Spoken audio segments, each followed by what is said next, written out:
केंद्रीय मंत्री पीयूष गोयल। पीयूष जी, आपका अभिनंदन है। बैकरूम बॉय से अब आप लोकसभा कैंडिडेट हैं। राज्यसभा में इतने साल रहने के बाद लोकसभा का आप चुनाव लड़ रहे हैं। बहुत आनंद आ रहा है।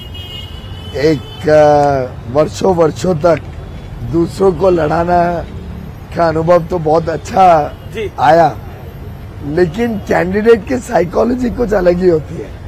वो इस बार अनुभव करने को मिला।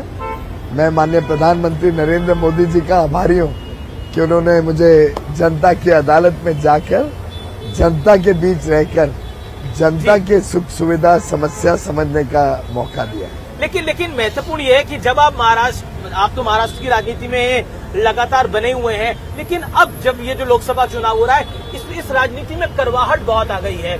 नाना पटोले ने भी एक बयान दिया है और इसके अलावा संजय राउत ने एक बयान दिया है। कैसे देखते हैं? कौन इनको सीरियसली लेता है भाई साहब? ये एक स्पेंट फोर्स है। आप देखिए ना, शिवसेना, पूरी की पूरी शिवसेना एकनाथ शिंदे के साथ आ गई। उद्धव ठाकरे जी ने पहले मोदी जी को धोखा दिया, देवेंद्र फडणवीस जी को धोखा दिया, उनके नाम पे उनके एमपी एमएलए जीत के आए। उसके बाद एक मुख्यमंत्री बनने का और अपने लड़के को स्थापित करने का उनके जो लालसा थी, उसने उनको इतना कमजोर बना दिया कि उन्होंने धोखा दिया, दगाबाजी की मोदी जी और फडणवीस जी के साथ। और आप देखिए, इतनी खराब सरकार चलाई महाराष्ट्र की।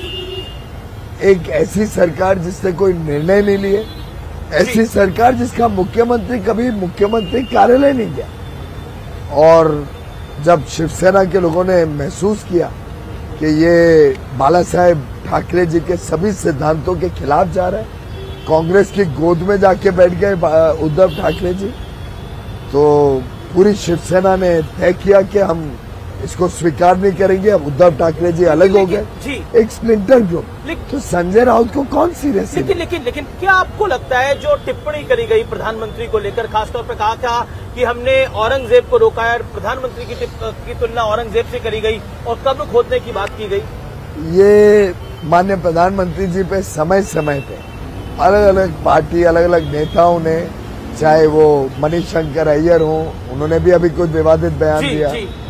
संजय राउत जैसे, मणिशंकर अय्यर तो ने कहा कि पाकिस्तान के पास भी एटम बम है, हमें बातचीत करनी चाहिए। मैं कहता हूं कि देश को इन जैसे नेताओं से, इन जैसी पार्टियों से बचना पड़ेगा।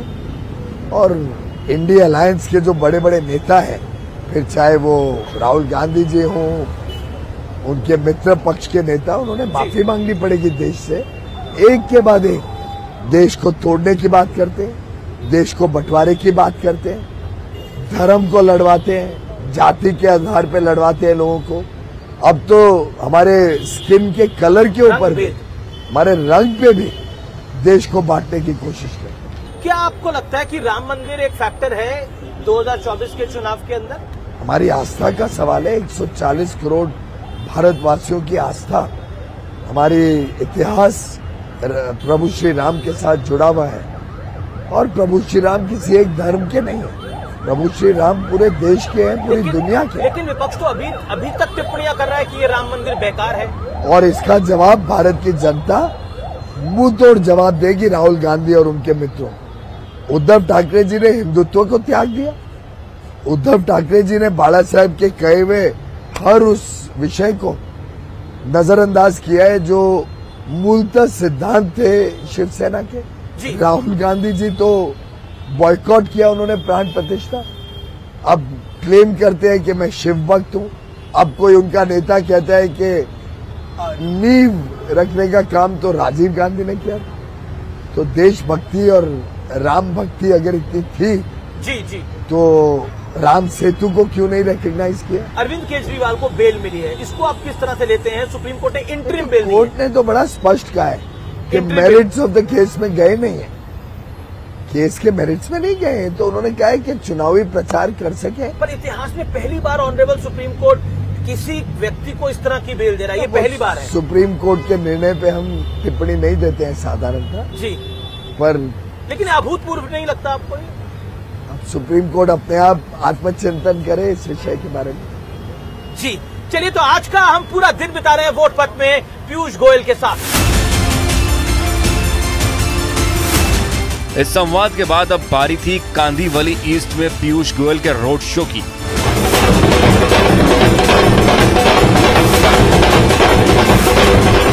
तो वोट पथ में हम लगातार बातचीत कर रहे हैं पीयूष गोयल के साथ। हम पीयूष गोयल के साथ उनके रोड शो में मौजूद हैं।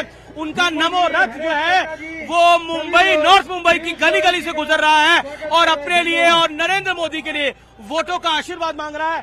तो पीयूष जी, तो पीयूष गोयल जी, ये जो लोकतंत्र वाली राजनीति है, ये जो लोकसभा वाली राजनीति है, कैसी लग रही है आपको? बहुत ही आनंद आ रहा है। मैं माननीय प्रधानमंत्री का आभारी हूँ, मौका दिया लोकसभा लड़ने का। और देखिए मोदी जी के लिए क्या अपार स्नेह, लेकिन इस बार महाराष्ट्र में खिचड़ी सी बनी हुई है कि मतलब कोई खिचड़ी नहीं है जी। भारतीय जनता पार्टी के साथ शिवसेना, राष्ट्रवादी, मनसे सभी दल हमारे साथ है। एक स्प्लिंटर ग्रुप उद्धव ठाकरे जी अपने बच्चे आदित्य को बचाने के लिए, शरद पवार अपनी लड़की सुप्रिया जी को कुछ पद देने के लिए, ये दो अलग हो गए। लेकिन ये महाराष्ट्र के लिए एक नया प्रयोग है इस बार। कोई नया बना नहीं है। शिवसेना हमारा पुराना साथी है, अब और मनसे के साथ भी हम पहले रहे हैं, अब राष्ट्रवादी भी आ गया। एक प्रकार से कंसोलिडेशन है वोट का और आगे के लिए महाराष्ट्र के लिए शुभ संदेश। ये तो नॉर्थ मुंबई की बात है, लेकिन मुंबई जो है वो बीजेपी का हमेशा से गढ़ रहा है। इस बार आपको क्या लगता है, नंबर क्या रहेगा? 6 की 6 सीटें ये महायुति जीतेगी। अभी पीछे देख रहा था, काफी सारी माताएं, बहनाएं, महिलाएं जो थी वो आपको आशीर्वाद दे रही थी। मैंने कुछ नीचे भीड़ में सहन के भी आना चाहती है। मैंने किसी को देखा वो आरती की थाली लेके पीछे खड़ी थी। क्या आपको लगता है ये जो विश्वास है, ये कमल के फूल पर, नरेंद्र मोदी पर, ये विश्वास इस बार जैसा बीजेपी का नारा था 400 पार लेके जाएगा? क्योंकि 400 पार।